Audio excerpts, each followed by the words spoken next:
Dear students, today we will discuss about the 2D arrays, that is an enhanced version of a normal one-dimensional arrays. So what is actually a two-dimensional arrays, how the elements are being stored in these 2D arrays, how we can implement various operations related to the two-dimensional arrays. We will see some example programs also. So first of all, let us see in detail about what is actually a two-dimensional array. It is actually an array of arrays. So already we were discussing about only a single dimensional array with the subscript or index value starting from 0 to the n-1 location. We are having an array which is having only one dimension. That means the element from one side to another side we are storing in a single row. We are having only a single row and we are having multiple columns. Now it is only considered as a single row alone. We can have any number of elements can be placed in this continuous memory location. So when it comes to two-dimensional array, it is almost similar to the one-dimensional array in the way in which the elements are stored inside the memory location. But while doing a representation of this particular two-dimensional array, it will be having one more dimension in this particular side also. So it is having one dimension over here and another dimension over here. So for example, so we'll be adding some more rows into the existing array. So this is the basic structure of a two-dimensional array. So there will be having multiple number of rows, and we'll be having multiple number of columns. The combination of these rows and columns together to form a two-dimensional array. Now within these rows and columns, that is by combining one row and one particular column, we are getting a cell, and each cell is used for representing or placing some elements related to the declaration type of two-dimensional array. So all these spaces are actually allocated for placing some elements. So it is actually an array of arrays. So normally this is actually can be considered as an array. Similarly, we are having some more arrays together with the index location for this row will be having 0, 1 and 2. So this is the first array, this is the second array, this is the third array. So array of arrays. Okay, so I think the statement is clear. Matrices or two-dimensional array is an array of arrays. So array itself is again being subscripted or being given some index value. So this is the first array, 0th location, starting from 0. Then this is the first row, this is the second row. Now within each row we'll be having its corresponding column value. 0th row, first 0th column value, 0th row, first column value, 0th row, second column value. Similarly, first row, 0th column value, first row, first column value. Similarly, first row, second column value. Second row, 0th column value, second row, first column value, second row, second column value. So in these areas we are storing the values that is based on the index values of both rows and columns, and simultaneously we are storing the values within the location, that is a combination that is being designed based on the row number, row index as well as the column index. Row index as well as column index. Okay, so that is actually called as a matrix. It is also known as matrix. Two-dimensional array is also known as matrix. Many of the applications we are using this matrix concept where we use rows and columns, like for example in our Microsoft Excel and all we are using many rows and columns, and the underlying structure that we are using is the concept of matrix. Similarly, in database management systems and all, they are having the tables. The tables are represented in the form of rows and columns. So wherever we require rows and columns and storage of values and need to have some manipulation on those values, the underlying architecture or underlying structure concept will be based on this two-dimensional array. Now let us see how to declare a two-dimensional array. You can have a comparison with the one-dimensional array. So this is the data type, exactly similar to the one-dimensional array. Then the name of the array, then the first pair of square brackets represents the number of rows, and second pair of square brackets represents the number of columns. The maximum number of rows permitted and the maximum number of columns permitted. In our traditional array concept, it was like int a of, we are giving one value like a of 5. So how many values in the single dimension are present? But now if you declare an integer two-dimensional array, it will be like int a of 2 comma or int a of 2 3, that represent a two-dimensional array with name A with 2 rows and 3 columns. 2 rows and 3 columns. So we'll be having 2 rows and 3 columns like 1, 2, 3, 4, 5, 6. This is the matrix. 2 rows and 3 columns. Okay, so this is the declaration of a two-dimensional array. Data type, name of the array, number of rows and number of columns. Okay, now again similar to the normal array concept, the row index starts with 0. Row index starts with 0 for accessing the elements. Similarly, the column index also starts with 0. So 0, 0 actually represent this particular element. Array name of 0, 0 actually represents this particular element. While accessing, now while declaration we need to specify the maximum number of rows and maximum number of columns that are permitted for our program. Okay, so int a of 5, while declaring we are giving maximum 5 memory locations.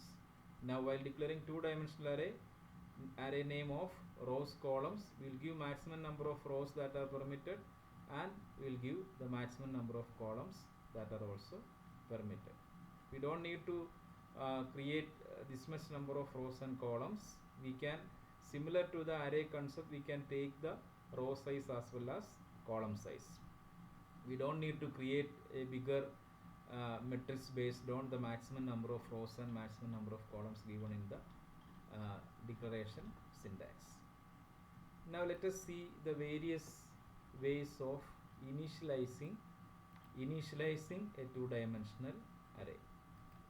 So we can have a comparison with single dimensional array. Similarly, a two-dimensional array can be declared in different formats. First format is integer a, the name of 2D array, the number of columns, the number of rows 2 and the number of columns 3. So we are forming 2 rows and 3 columns. Now while directly initializing the value, we can use one form of one type of syntax where within the opening and closing curly bracket, again one row will be enclosed within another set of curly brackets, 10, 11, 12. That represents the first row, comma, another set of curly brackets, we are having another row, 14, 15 and 16. So this is how we are initializing while declaration itself. Now another case, we will see another syntax. Int a of first row, the number of rows that is given as empty, and we are having 3 columns.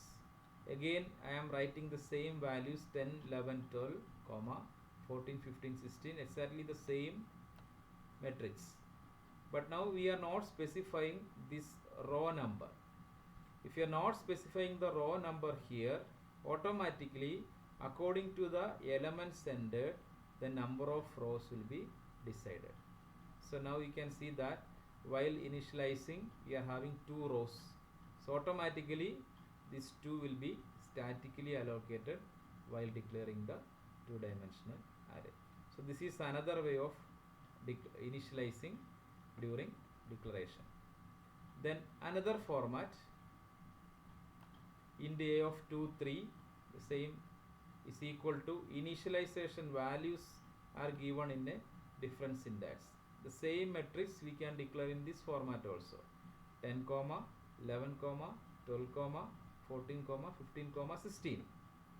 Now we are not having another set of curly brackets within this. If you avoid that, then also it will automatically assign the values depends on these rows and columns. Now you can see 2 rows and 3. So automatically first 3 values will be given as the column values for the first row.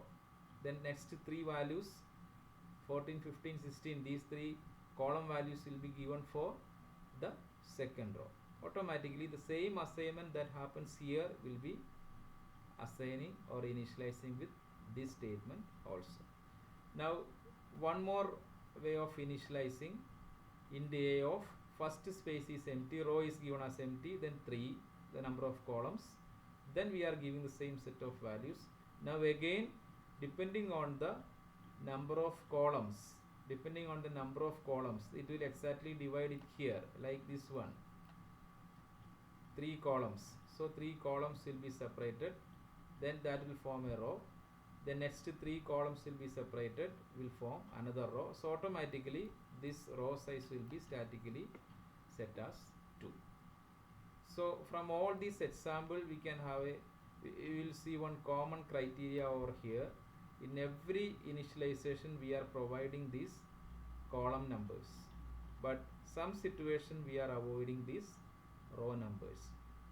So while declaring a 2-dimensional array, it is always must to have this column values, the number of columns. This field cannot be empty. In any case, whenever we declare a 2-dimensional array, this column area, this subscript must not be empty. We should have some value for that, but we can keep this row value empty. Okay, so hope you understood this. We will see some more statements related to the initialization. We will see some valid and invalid statements related to the, or some declaration related to the same declaration as well as initialization statement. Now look at this one. This is an example for a valid declaration, a of 2, 2. So 2 rows and 2 columns. This is correct. This is a valid statement.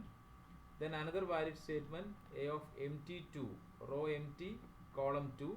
So again we are having 2 rows and 2 columns. This is also a valid statement, but we can see one invalid statement here.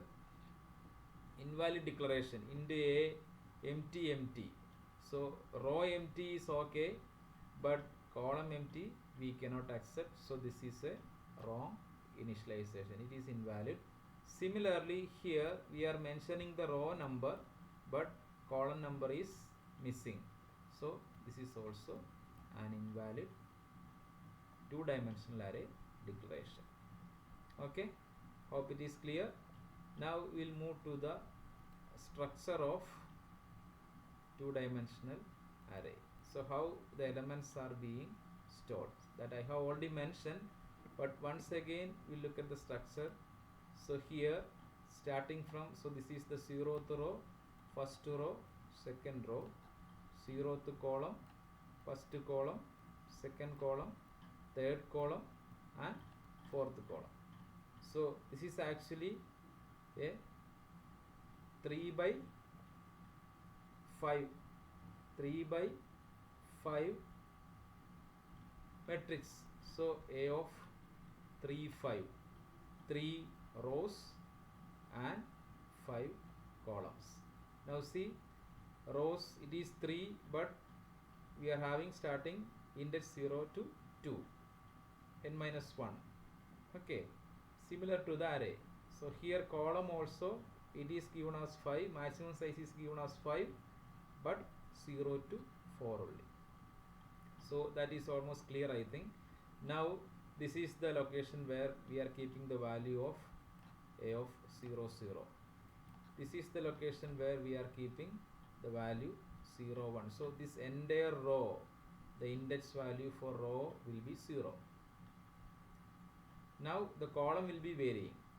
Here 0 0, 0 1, 0 2, 0 3, 0 4. Now this is the first row, 1 0, then 0th column, then 1 1, 1 2, 1 3 and 1 4. Second row, 2 0, 0th column, 2 1, first column, 2 2, second column, 2 3, third column, 2 4, fourth column. So this is the way how we are having the storage of the elements present in a matrix. Now internally, now we are having memory. We are having the memory locations that are used for storing all these elements, but internally the storage is in continuous or contiguous memory locations. Means we are representing matrix in this particular format, but the elements are stored sequentially within the memory. For example, this element will be placed into this memory location, then next member it will be placed in this location. First row, this element will be placed in this location, this will be placed in this location and this will be placed in this location. Now what about next row? When we start with next row, it is not going and searching for some other memory location, it will store continuously.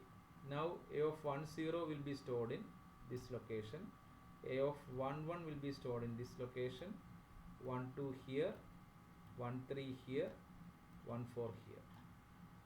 Now after completing this row, it will jump into the next row, but while storing, this will go to this location, this will go to this location, this will go to this location, and the remaining two more locations are given for storing the other two elements.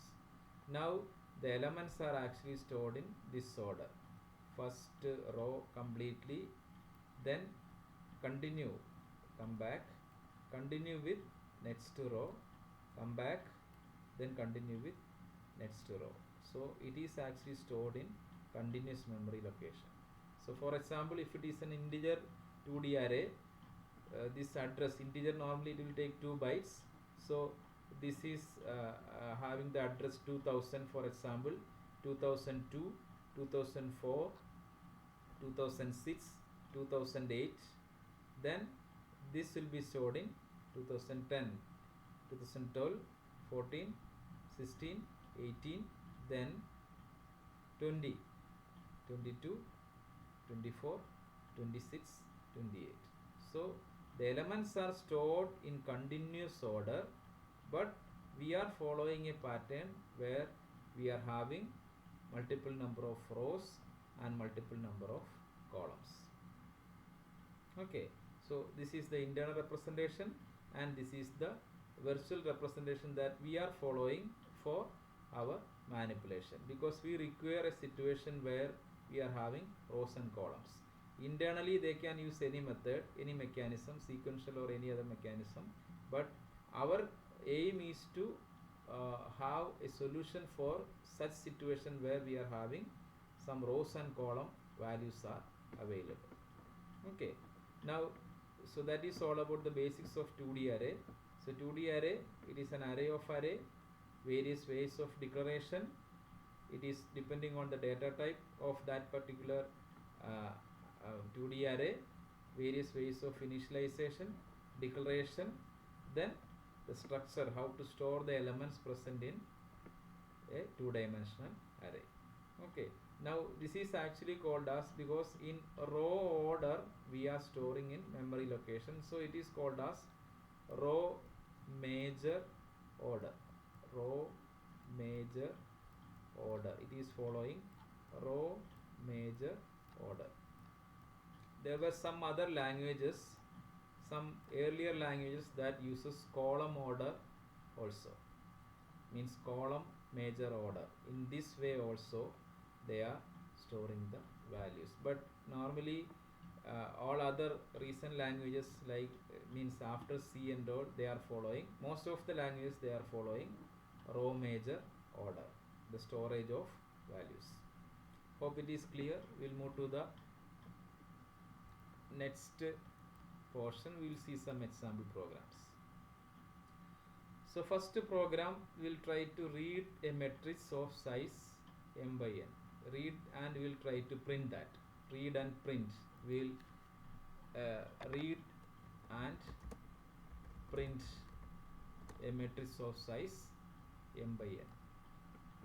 Okay, so let us see how we can read. So when we can have a comparison with array also, how we are reading array. Now what are the differences between reading a single dimensional array and a two-dimensional array?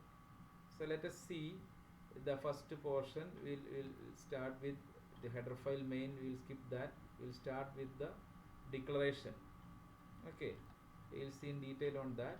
So look at this declaration statement, first one, m and n. In array we had only one n, but now here we are having one m and n. Now what is this m? M is actually used for rows and n is used for column. The size of rows and the size of column. Okay, so we need to specify. So whatever be the size of two-dimensional array, how many rows, we can have more rows, we can have more columns, whatever it be, we need to enter or read the value, how many rows and columns are required for our particular application. So we, just like reading the size of an array in a single dimensional array, here we are reading the row size as well as column size. Then this is the declaration A of 2020, an array with 20 rows and 20 columns. We are not going to process on a larger matrix with 20 rows and 20 columns. Okay, this is only a declaration. You will be knowing why it is given a bigger value. I have already mentioned in the previous session, because there is no array index checking in the case of C. So we are just giving a bigger value, so that unknowingly we are not trying to access any value that is out of boundary. Okay, then we are having I and j, two iterative variables are available. I is like our normal array. Normal array we require only I, but here it is of two dimension, so that is the reason why we are using one more iterative variable, that is called as j. So we'll be remembering our pattern program using loop and all. There also we are almost similar to this matrix concept only. So first row we need to have columns. So row will be having one loop, for column we will be having another loop. Similarly, for row we will be having one loop with I, and for column we will be having another loop with j. Okay, now let us see the first loop. There we are trying to read a two-dimensional array. For I equal to 0, I less than m, I plus plus. So this is our matrix. For example, I am reading m is equal to, so before that enter the order of matrix. I am reading m and n. I have already mentioned m and n, so I will read m and n. So I will be reading m as 2, I will be reading n as 2. For simplicity I am using simple matrix, so I will be reading both m and n with values 2 and 2. So that means 2 rows and 2 columns. Okay, now I need to read all the values. First we need to read this value, then this one, then this one, and then this one. That's all. Read all these 4 values. So for I equal to 0, this is for row. So for I equal to 0, that is for 0th row, I less than m, m is 2, less than m, less than 2, that means 0 less than n, that is 2, it is less than n, right? So it is up to 1, less than n, less than 2 means up to 1, 0 and 1, 2 times we need to process rows. Okay, so this is true, it will enter into the j, that is for column. So for each row we need to have the values for the corresponding column. Now here for j loop, j equal to 0, j equal to 0, j equal to 0, j less than n, it is 2, less than 2, that means up to 1. Okay, it is true, it will enter inside, enter the element similar to the single dimensional array, then scanf, read the value of a of ij. So first case, 0th row, 0th column, ij of 0 0 will be red, that means ampersand a of ij. So I will be reading a value here, that is 5 for example. Now after that it will go and check the same loop, go to the second iteration of j loop, j equal to 1, 1 less than 2, that is also true, enter the next element, that is a of I remains the same 0, a of 0 1, a of 0 1, I will read that value, that is also given. I will read 5 once again. Then it will again go for incrementing j plus plus, j is equal to 2, 2 less than 2 is wrong. Now it will come out of this particular for loop, inner loop will be exited. Then again it will go for the next iteration of I, outer loop. Now I will become 1, that is for this row, I will become 1. Now 1 less than 2, that is true, it will enter inside. Again we will start with j equal to 0, j equal to 0, less than 2, that is true, enter the element ampersand a of ij, that is now 1 0, this value will be taken. I am again giving 5. Now again continue with the next iteration of inner loop, j is equal to 1, 1 less than 2, that is true, enter the next element, that is I is now 1, j is also 1, so 1 1, here again I will read another value. So all the 4 values. So after this it will exit j once again, 2 less than 2, it will be again terminating, come this side, again it will go and checking with the outer loop, I incremented by 1 once again, that means I will become 2, 2 less than 2, that is wrong, it will exit from the loop and go to the next statement. This is happening with reading. In our one dimensional array we had only one loop, directly we can read, but here as we are having both rows and columns, we need to have the I loop for rows and j loop for column values. So 0th row, first column, second column, first row, 0th column, first column. If you are having more numbers, then second row, similarly 0th column, first column, second column. That depends on the number of rows and columns. Okay, so that is about reading. Now how we can print? Now printing, the loop will be the same. We are not going for scanning, that's all. Similar to single dimensional array, we are trying to print. But while printing also, we need to print from two dimensional array. We need to take the value and print. We need to print that array content directly. So there also we require I and j. We require two loops for I equal to 0, I less than m, number of rows. Inner j equal to 0, j less than n, that is for columns. Just printf a of ij. So first case 0 0 will be printed, second case 0 1 will be printed, then it will come out, then it will print a slash n, because I need to display this as a matrix in the next row, otherwise it will print directly, right, if you are not using this slash n. So after completing this inner loop, just put a slash n, print a slash n, so that in the next iteration for the first column, these two values will come in the next row. Okay, so the same thing will be, so this is for reading two rows and two columns, and here it is for printing two rows and two columns. So just listen this carefully. This is the common logic, reading and printing for different types of matrix operations or 2D array related operations. We require this reading, and if you want to print the matrix content, we need to use the same loop.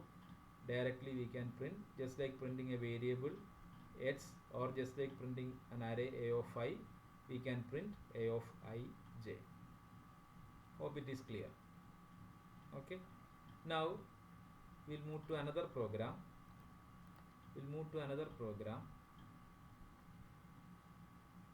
A program to read a matrix of size m by n, m for rows and n for column, and display its transpose. So what do you mean by transpose? Transpose means if you are having a two-dimensional array like 1 2 3 4, if this is the input matrix, I want to display the transpose. Transpose means the row and column will be interchanged. So this 1 2 will come this way, and this 3 4 will come this way. This is the, so if this is the matrix A, this is A transpose. Okay, so actually what is happening is just the interchange of I and j, that is happening. Okay, so here 0th row 1 2, this value 1 will remain there, 2 will come down. Second row or first row, this 3 will go here. Okay, so that means 1 0 location will go to 0 1 location, just the opposite of that. See, 3 is in 1 0 location, this is 1, this is 0, this is 0, this is 1. So 3 is in 1 0 location, it will go to 0 1, just the opposite of that. So just we need to reverse the I and j. So all the I will go to j and all the j will come to I. So that is the actual logic of finding the transpose. Okay, so just look at the logic. So first of all, we are doing declarations, row size, column size, 2D array declaration, I and j for to loop. Enter the order, enter the number of rows and columns, scan it. So we'll be reading two values like 2 by 2. So n is 2, m is 2. Okay, so 2 by 2 matrix. So here this is the loop that is used for scanning. For I equal to 0, I less than n, I plus plus. For j equal to 0, j less than n, j plus plus. Scan the elements, ampersand aij. It is exactly the same as in the previous example. Okay, then we need to have the transpose. Just I have written a statement like transpose of matrix A. I am trying to print the transpose of this one. So Let us see the logic over here.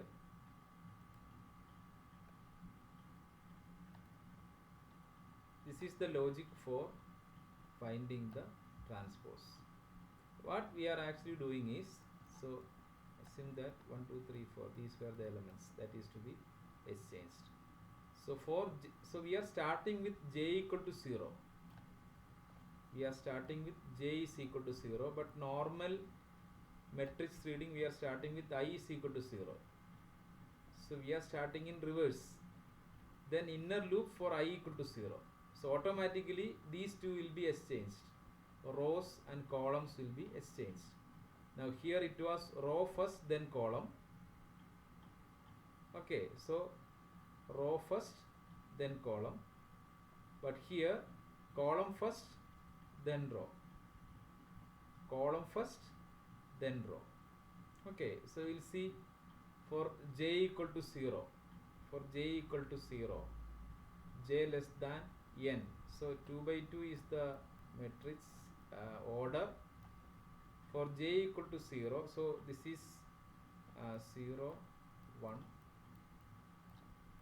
0th row, 0, 1 first row, 0th column, first column. So for j equal to 0, j less than n. For j equal to 0, j less than n. N is 2, that is true, j plus plus. Okay, so column once we are considering this column. Now inner to that we are having for I equal to 0, I less than m, I plus plus. For I equal to 0, that is true.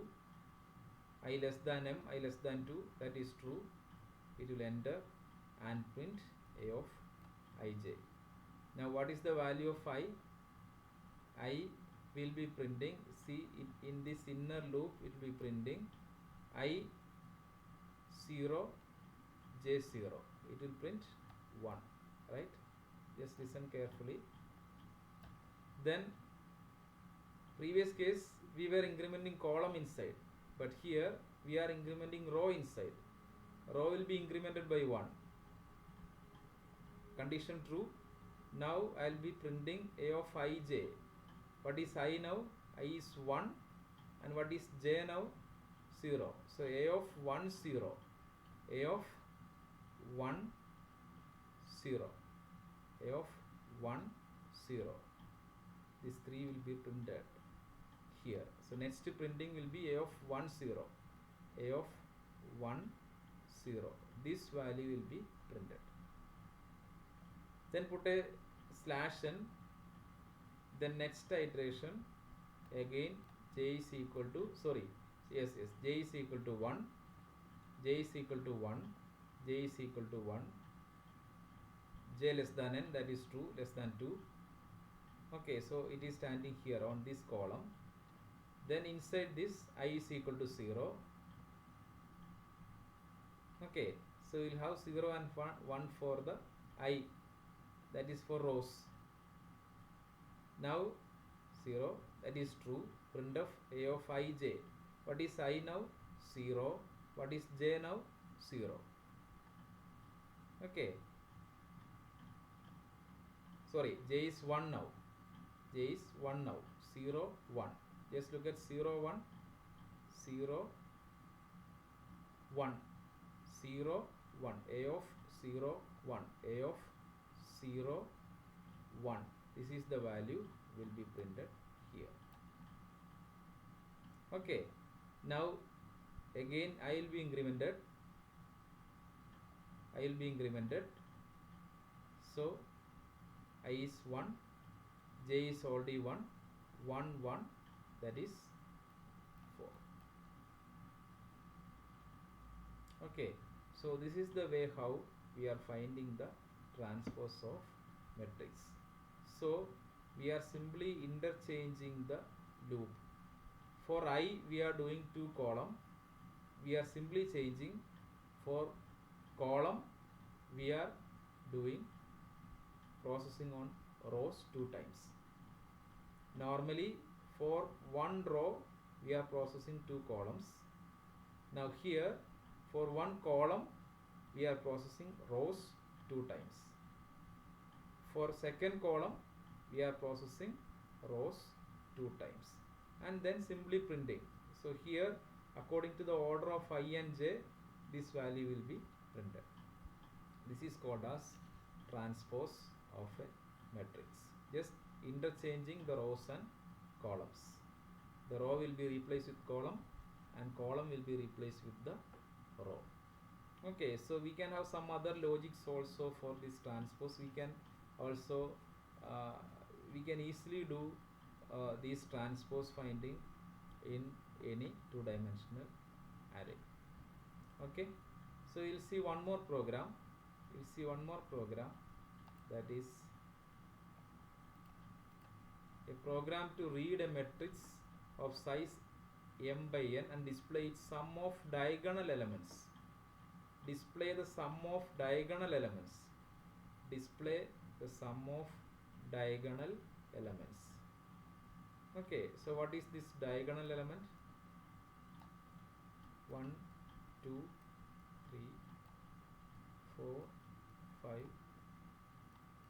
6, 7, 8, 9. This is the diagonal element 1, 5 and 9. Find the sum of 1 plus 5 plus 9. 1 plus 5 plus 9. This is our aim. Just find the sum of diagonal elements. So we need to just retrieve these three values and find the sum. Okay, so this is another logic. It is a very simple one. Just look at the logic here.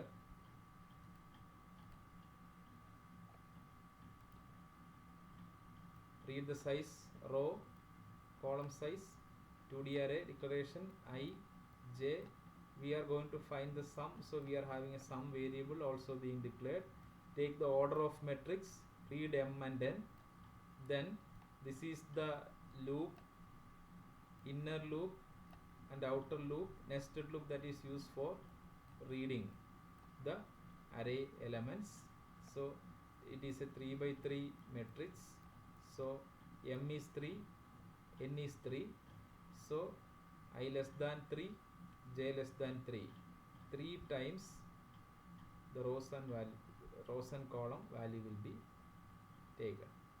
Okay, for first row 3 columns, second row 3 columns, third row 3 columns.